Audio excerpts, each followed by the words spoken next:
आसूची दुईटी लघुचाप ता सहित मौसुमी वायु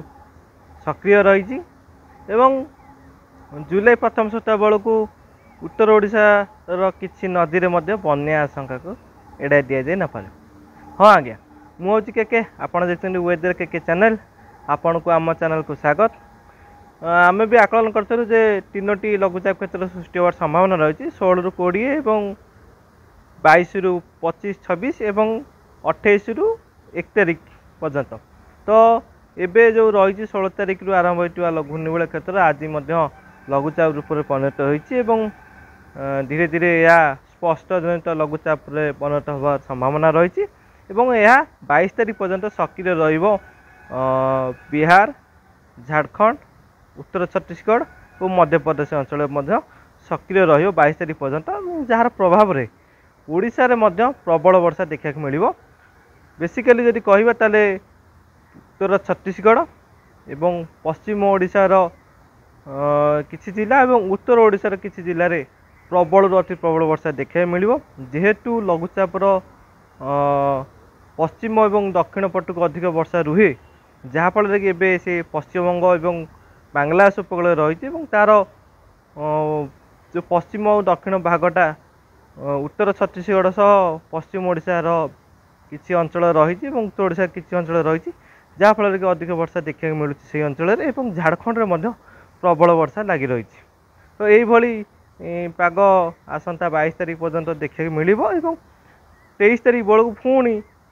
उत्तर बंगोपसागर पार्श्ववर्ती पश्चिमबंग और ओडिशा उपकूल उपर पुणी एक घूर्णिबल क्षेत्र सृष्टि होवार संभावना रही 23 ରୁ 26 तारिख पर्यंत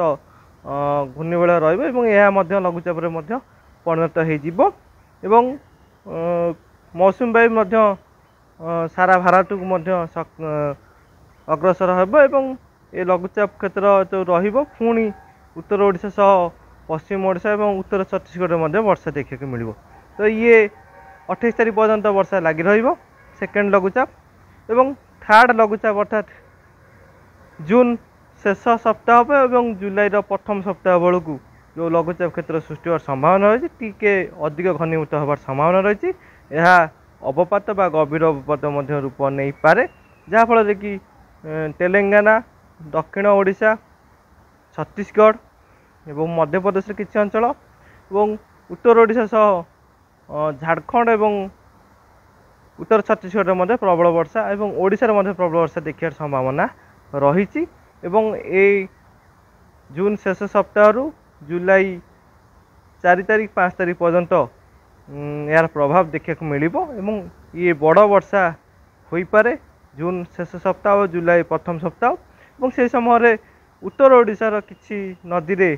बन्या आशंका को एड़ाई दि जाए नपारे जेहेतु बैक टू बैक लघुचाप क्षेत्र सृष्टि होउची एवं वर्षा को टुहा रहुची उपर मुंडे वर्षार प्रभाव रहिबो एवं तल मुंड को जो से वर्षा पानी आसो से समय पुणी लघुचाप क्षेत्र सृष्टि समय। तो यही क्षेत्र लगातार आउ 2टी लघुचाप क्षेत्र संभावना रही अधिक घनीभूत हो पारे जून शेष सप्ताह और जुलाई प्रथम सप्ताह जो लघुचाप क्षेत्रटी ता अधिक घनीभूत हो व्यापक मात्रा वर्षा देखा मिल पारे जहाँ प्राथमिक आकलन एवं जहाँ